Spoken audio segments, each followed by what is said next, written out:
cuvintele trupești pentru a dobândi împărăția lui Dumnezeu. Eu sunt impresionat de îndemnul celor. Eu ascult într-una, tu vorbești non-stop, tu la polul sud, eu la polul...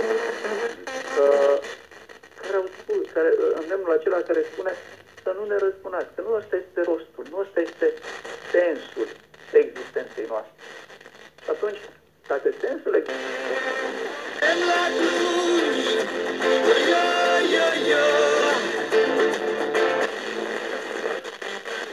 Că mă gândesc și trebuie să mă gândesc dacă copiii sau nu știu alții sunt influențați de deciziile politice. Dar mai mult nu pot să fac. Mi spunea e o persoană cu care mai discutam. Hai, facă, iar mi-s hai! Trebuie să ne retragem, să facem.